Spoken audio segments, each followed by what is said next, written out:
හරි අද අපි බලමු මේ අපි සැනසිල්ලේ කියන සෝන් එකේ පාර්ට් එක කොහොමද ගහන්න කියලා. මම තියෙන ගිටාර් සෝලෝ එක. හරිද? හරි.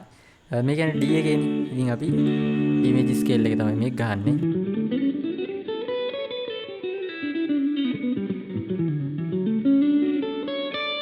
හරිද? D major scale එක දැනගෙන හිටියනම් වඩා හොඳයි. ඉතින් ඒ ගැන දැනුමක් නැත්නම් ඒ ප්‍රශ්නයක් නැහැ. හරි.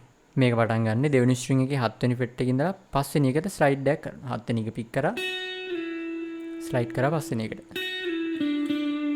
ඊට පස්සේ තුන්වෙනි ස්ට්‍රින්ග් එකේ 7 වෙනි ෆ්‍රෙට් එක දෙපාරක් පික් කරනවා. හරිද? ඊට පස්සේ ඉන්ඩෙක්ස් ෆින්ගර් එකකින් තුන්වෙනි ස්ට්‍රින්ග් එකේ 6 වෙනි ෆ්‍රෙට් එක පික් කරා හැමර් ඕන් එකක් කරනවා 7 වෙනි ෆ්‍රෙට් එකට. පුල් ඔෆ් එකක් කරනවා ආයෙත් 6 වෙනි එකට. සුලංගිල්ලෙන් 4 වෙනි ස්ට්‍රින්ග් එකේ 9 වෙනි ෆ්‍රෙට් එක. ඊට පස්සේ මිඩල් ෆින්ගර් එකෙන් 4 වෙනි ස්ට්‍රින්ග් එකේ 7 වෙනි ෆ්‍රෙට් එක පික් කරා ස්ලයිඩ් කරා 9ට ආයෙ පහුව ආවා 7ට.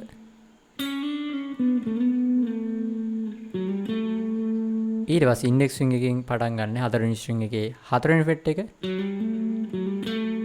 ඊට පස්සේ හැමර් ඕන් එකක් කරනවා 5ට පික් කරනවා 7.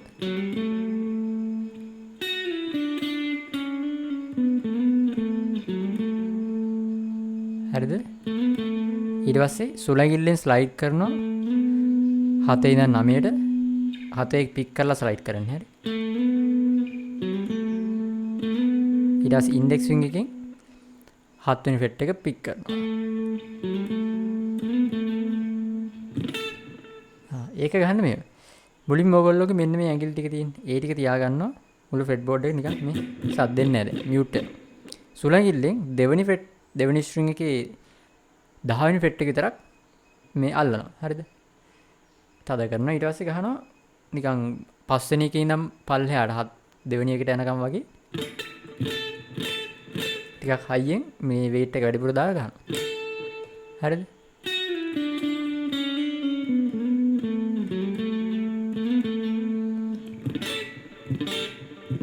බලන්න ඒතර අර මා ලස්සන શબ્දයක් එනවා.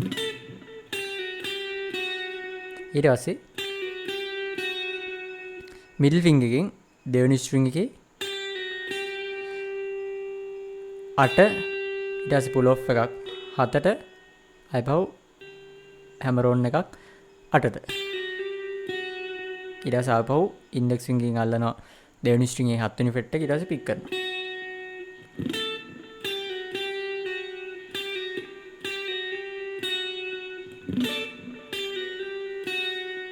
ඊට පස්සේ ඒක ඇල්ල ගහන්නේ ප්‍රී බෙන්ඩ් එකක් කරනවා. ප්‍රී බෙන්ඩ් එක කියන්නේ කලින් බෙන්ඩ් කරලා ඉවරලා තමයි ගහන්නේ. දැන් අපි සාමාන්‍ය බෙන්ඩ් එකකදී ප්ලේ කරලානේ බෙන්ඩ් කරන්නේ. ප්‍රී බෙන්ඩ් එකක් කියන්නේ ප්‍රී කියන්නේ කලින් කියන එකනේ. ප්‍රී ස්කූල් කියන්නේ මොන්ටිසෝරිනේ. ඉස්කෝලේට කලින් එකනේ. ඒ වගේ තමයි මේක. බෙන්ඩ් කරලා තමයි ප්ලේ කරන්නේ. ඉතින් මේක ටිකක් ප්‍රැක්ටිස් වෙන්න අමාරුයි. මොකද අපි හරි නෝට් එකට බෙන්ඩ් කරලා තියාගන්න ඕනේ. ඕක වැරදින ප්‍රවණතාවය ඉතාම වැඩි. ඉතින් ඒක ඔළුවේ තියාගන්න. හරි මේක ප්‍රැක්ටිස් කරන්න ඕනේ සෑහෙන්න. හරි. හරිද? ඒක ඇල්ල ගහන්නේ. හරි. ඔන්න බෙන්ඩ් කරලා තියෙන්නේ. ඊට පස්සේ ඉන්ඩෙක්ස් ෆින්ගර් එකෙන් 7 වෙනි ෆ්‍රෙට් එක තුන්වෙනි ස්ට්‍රින්ග් එකේ. ඊට පස්සේ 6 වෙනි ෆ්‍රෙට් එක ආයෙ පව 7 වෙනි ෆ්‍රෙට් එක. ඊට පස්සේ සුලංගිල්ලෙන් 10 වෙනි ෆ්‍රෙට් එක ෆ්‍රෙට් කරනවා යටම ස්ට්‍රින්ග් දෙක කියලා ගහනවා. ඊට පස්සේ ස්ලයිඩ් කරනවා යට ස්ට්‍රින්ග් දෙකම අල්ලන්නේ 7 වෙනි 9 වෙනි ෆ්‍රෙට් එකේ ඉඳලා 10 වෙනි ෆ්‍රෙට් එක කියලා ප්ලේ කරනවා. ස්ලයිඩ් කරා පික් කරා පික් කරා පික් කරා. දෙවෙනි ස්ට්‍රින්ග් එකේ 10 දෙපාරක් ප්ලේ කරනවා. 8 දෙපාරක් ප්ලේ කරනවා. ඊට පස්සේ දෙවෙනි ස්ට්‍රින්ග් එකේ 7 වෙනි ෆ්‍රෙට් එක half step එකක් බෙන්ඩ් කරනවා. ආපහු normal note එකට යනවා. ඊට පස්සේ vibrato එකක් දානවා.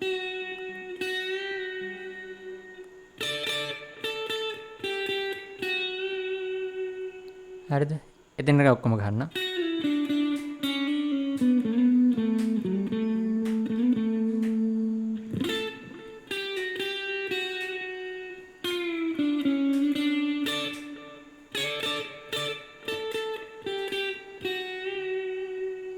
ඊළඟ කැල්ල.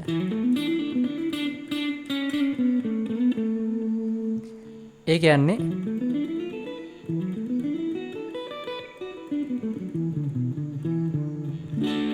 D major pentatonic එකේ ලික්කයක් කියන්නේ. හරිද? හරිද? පළවෙනි පොසිෂන් එක කියන්නේ. එතකොට ඔයගොල්ලෝ දන්නවනම් කේස් සිස්ටම් එක සහ ඒකට අදාළ pentatonic positions මේක ඊටාම ලේසි. මේක කියන්නේ ඉන්ඩෙක්ස් ෆින්ගර් එකෙන් පස්වෙනි ස්ට්‍රින්ග් එකේ හත්වෙනි ෆෙට් එක පික් කරනවා. හැමර් ඕන් එක කරනවා 9ට. හතරවෙනි ස්ට්‍රින්ග් එකෙත් ඒකමයි. තුන්වෙනි ස්ට්‍රින්ග් එකෙත් ඒකමයි. ඊට පස්සේ තුන්වෙනි ස්ට්‍රින්ග් එකේ හත්වෙනි ෆෙට් එක, හතරවෙනි ස්ට්‍රින්ග් එකේ නවවෙනි ෆෙට් එක. ඊට පස්සේ ආයෙ පාරක් තුන්වෙනි ස්ට්‍රින්ග් එකේ 7 ප්ලේ කරනවා 9ට හැමර් ඕන් එක ගන්නවා. ඊට පස්සේ දෙපාරක් පික් කරන 7 වෙනි ෆෙට් එක තුන්වෙනි ස්ට්‍රින්ග් එකේ. ඊට පස්සේ ඒක ප්ලේ කරන්නේ 6 වෙනි ෆෙට් එකට තුන්වෙනි ස්ට්‍රින්ග් එක පික් කරනවා. ඊට පස්සේ 7 වෙනි ෆෙට් එක පික් කරනවා. පුල් ඔෆ් එක කරනවා 6ට. සුළඟිල්ලෙන් 4 වෙනි ස්ට්‍රින්ග් එකේ 9 වෙනි ෆෙට් එක.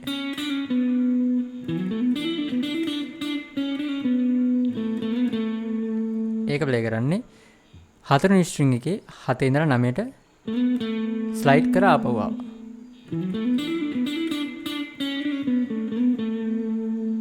ඊට පස්සේ ඒක ගන්න සුළඟිල්ලෙන් යටම ස්ට්‍රින්ග් එකේ 10 වෙනි ෆෙට් එක බා කරනවා යටම ස්ට්‍රින්ග් දෙකේ. හරි. down up down up. තව ඩවුන් එකක් යනවා. හරි. ඊට පස්සේ යටම ස්ට්‍රින්ග් එකේ 9 වෙනි ෆෙට් එක. ඊට පස්සේ දෙවෙනි ස්ට්‍රින්ග් එකේ 7 වෙනි ෆෙට් එක ප්ලේ කරලා ස්ලයිඩ් කරනවා 10 වෙනි ෆෙට් එකට. ඊට පස්සේ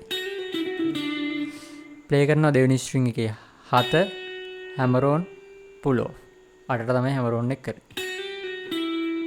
ඊට පස්සේ ඉන්ඩෙක්ස් තුන්වෙනි ෆින්ගර් එකෙන් තුන්වෙනි ස්ට්‍රින්ග් එකේ 9 වෙනි ෆෙට් එක. ඊට පස්සේ දෙවෙනි ස්ට්‍රින්ග් එකේ 7 තුන්වෙනි ස්ට්‍රින්ග් එකේ 9 තුන්වෙනි ස්ට්‍රින්ග් එකේ 7. ඊට පස්සේ තුන්වෙනි ඇඟිල්ලෙන් ස්ලයිඩ් කරන ආපස්සට 9 වෙනි ෆෙට් එකේ ඉඳලා 7 වෙනි ෆෙට් එකට 4 වෙනි ස්ට්‍රින්ග් එකේ. ඊට පස්සේ ඉන්ඩෙක්ස් ෆින්ගර් එකෙන් 4 වෙනි ෆෙට් එක ප්ලේ කරනවා 4 වෙනි ස්ට්‍රින්ග් එකේ. සුළඟිල්ලෙන් තුන්වෙනි ස්ට්‍රින්ග් එකේ 7 වෙනි ෆෙට් එක. ඊට පස්සේ ප්ලේ කරනවා ඉන්ඩෙක්ස් ෆින්ගර් එකෙන් 4 වෙනි ෆෙට් එක 4 වෙනි ස්ට්‍රින්ග් එකේ මිඩල් ෆින්ගර් එකෙන් 5 සුළඟිල්ලෙන් 7.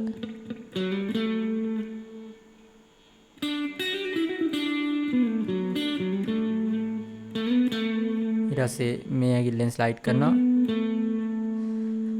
7 ඉඳන් 9ට. ඊට පස්සේ ඉන්ඩෙක්ස් ෆින්ගර් එකෙන් ආයෙ 7 ප්ලේ කරනවා.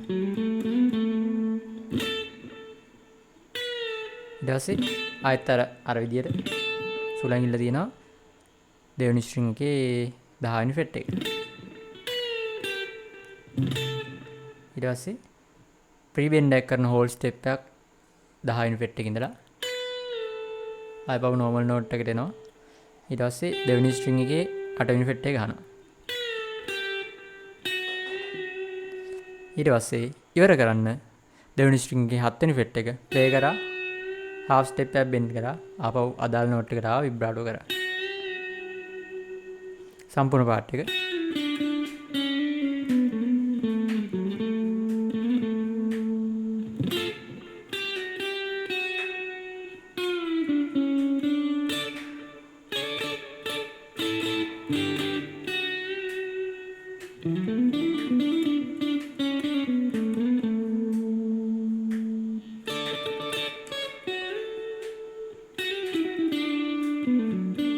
sorry.